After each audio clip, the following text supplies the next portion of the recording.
Mayhem in May continues, ladies and gentlemen, here for the Elite Ringside Network. You can check us out on Facebook, on facebook.com/ER Network 24/7, which is also our Twitter handle. How convenient. I am Nate the Effing Great, joined here by my co-host, Mr. Max Beatty.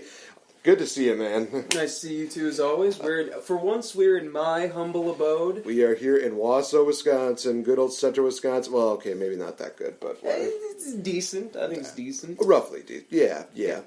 But yeah, we are going to be doing quite a bit on this episode here. Oh, yeah. We promised you guys a new series that is definitely going to be a lot of fun, especially for us, considering what we have planned. And also, we're going to be doing predictions for NXT TakeOver Chicago, which happens tonight, and WWE Backlash, which happens tomorrow. So definitely check those out on the WWE Network. No, we're not sponsored by them, but we kind of have to support them because we love wrestling.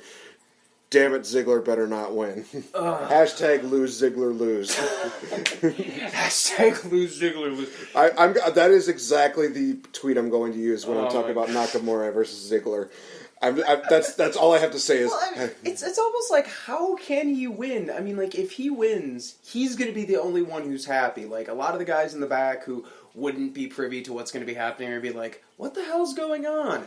All the Nakamura fans are going to be pissed. All three of Ziggler's remaining fans will be like, I thought Shinsuke was going to win. I mean, it's just nobody will be happy but Ziggler. So, well, we'll get to that. Yeah, we will definitely get into that a little bit later. But first thing, the announcement of the new series that Max and I are going to be doing, effective. Going to be working on the effective date, but it is going to happen here on Spreaker.com, iTunes, all those great places where you can listen to us, guys.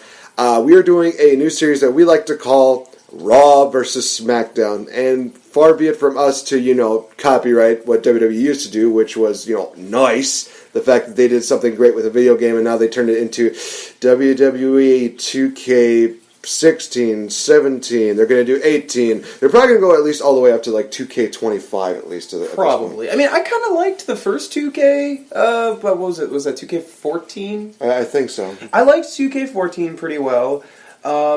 Whatever the game was in 2013, I personally liked that. It's like WWE 13 or something like that. The one that had the Attitude Era mode. Yeah. I liked that one. It was the one, CM Punk was on the cover. WWE 12 was okay, but like after that, ugh. Yeah. But one of the reasons why we're doing this is because one of the issues that myself and a lot of other wrestling fans, and Max Beatty included, is that we have had taken issue with the fact that the brand extension right now has been going from to just a flat, it just flatlined in just the worst way possible. It's kind of fallen on its face, unfortunately. Yeah, and let's actually just talk just a little bit about that, and then we'll kind of go into what we are planning for this new series. I feel like with this new brand extension, two issues here. One was the draft, and two was the fact that there was no variety between Raw and SmackDown. The draft, because I hate that they did this. On paper, it seemed like a good idea, but then when it happened, it's like... The Superstar Shakeup. No, I'm not even talking about that. I'm talking about the actual draft they did last year where Raw got 3 picks and SmackDown only got 2. It's like... Why? I mean, I get it to an extent because, one show's 2 hours, one show's 3, so the show that, has the longer runtime logically would wind up with more people, but... But in the end, it made no sense because Raw always had the advantage. And I know Vince McMahon is always saying, this is the flagship show, this is the number one show. Yeah, but you're probably producing B-quality entertainment. Doesn't that sound familiar? Huh? I mean, you called one of your best wrestlers a B-plus player, so you're providing like B almost close to B-minus entertainment, except for this past Raw, which was actually pretty good. Honestly, yeah. But yeah, there was that, and the fact that they did what was the worst thing that they could possibly do, and Adam Blampied for What Culture put it best when he did his rebooking of how they should do the brand extension. The worst thing that they could possibly do was cut the roster completely in half. That was the absolute worst thing to do because, A, it provides no variety for each show. B, you're basically taking away so many things that you would possibly want to see. Certain matches that a lot of people would want to really have to an extent of saying, oh, this could be a dream match or, something that they would want. Something that we've maybe even never seen before. Exactly. And see the fact that, God help me, those awful belts that they have just produced for the last week. Okay, now, I know with last year's WrestleMania, with the Women's Championship, that was one thing. I stand by that one looking good, and I stand by the SmackDown belts looking good. Yes, even the tag belts, the blue and the silver, I think work. If you don't like them, if other people like them, that's fine.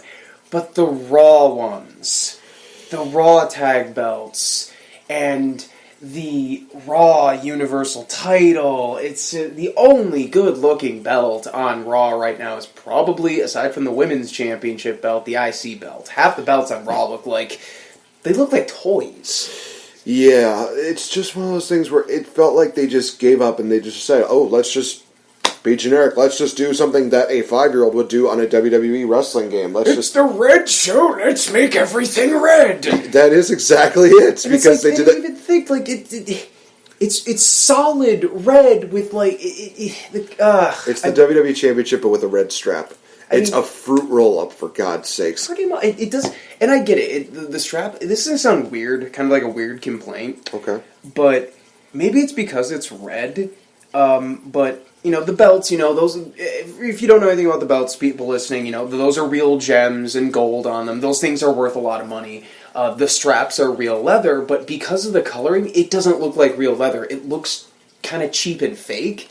And it's like, if Raw is supposed to be your A show, the more prestigious show, why did you give us a belt that looks like you could buy it at Walmart?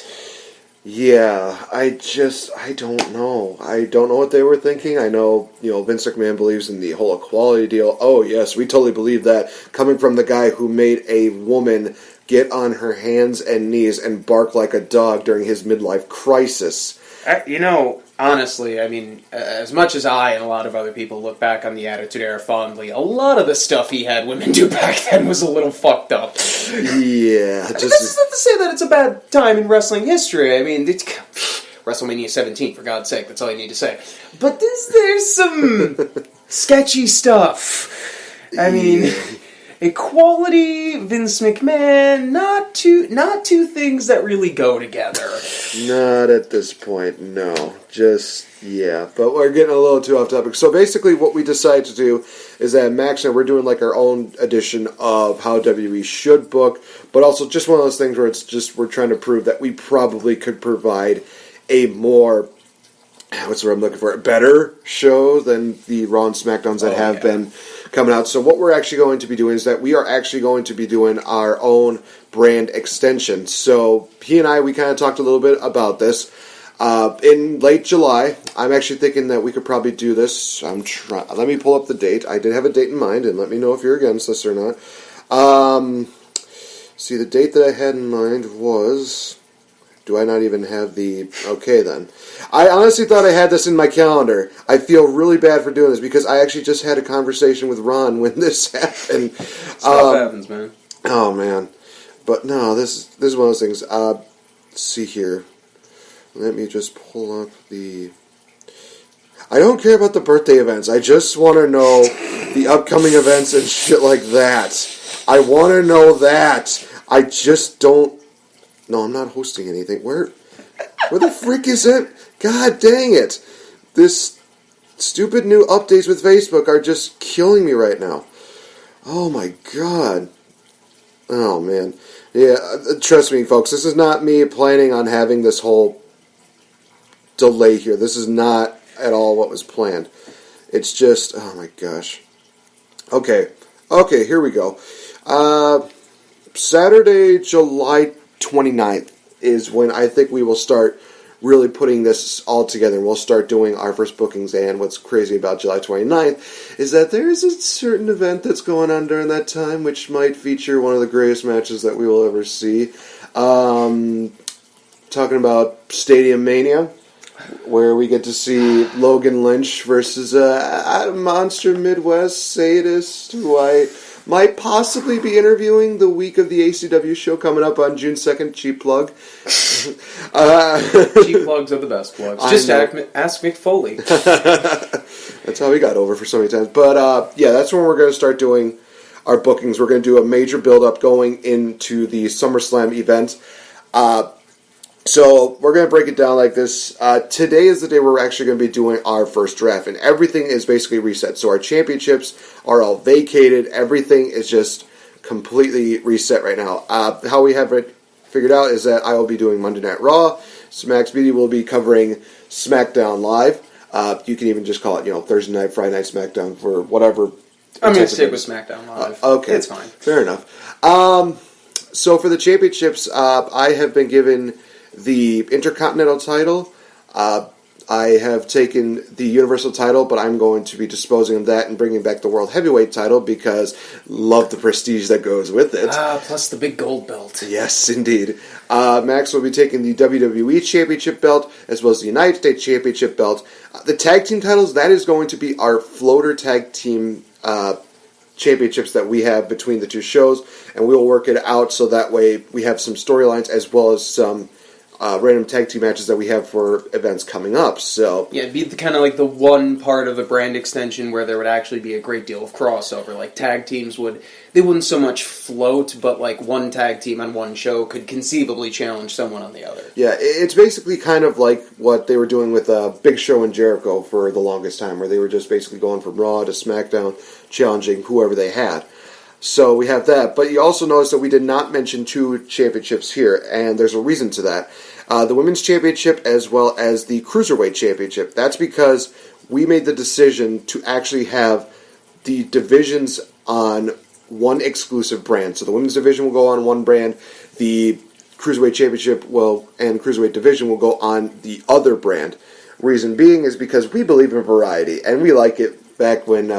when was that? I think 2002 to 2009 or something like that. When they had that variety where they had, Raw had the women's division and SmackDown had the, Cruiserweight division. They had something different. It's like, oh, you want some women wrestling? Tune into Monday Night Raw. You want some Cruiserweight action? Tune into SmackDown. Not like nowadays where it's just like, oh, you can tune into both shows and you'll probably get just about the same thing. Great. So, no variety whatsoever. Exactly. Plus, if you split them up, I mean, like, one of the biggest complaints people have about, especially the Cruiserweight division these days, not so much with the women's division, but especially the Cruiserweight division, is that on Raw, they're not really given any time to do anything. Like, what's TJ Perkins' character? What's this guy's character? Why is he doing this? Why is this person... Oh, watch 205 Live. You need to give them time. So by splitting them up, you give those divisions time to grow and develop and get people invested. Exactly. And basically what we're going to be doing, you guys, is that, once we draft one person from a division, the entire division comes over to our brand. But we're also guaranteeing that, each brand is going to get their own division. We're not going to have it to where it's like, two divisions on one brand. No. I made the example, like, say I were to pick the Cruiserweight division, the women's division would go directly over to SmackDown. Whether he picks them or not, it's going to be going to the division. But I don't think Max is one of those guys who believes in, picking the women as his last draft pick. But oh, no. I mean, I do personally, like, if I were doing this in the context of where WWE is in real life right now,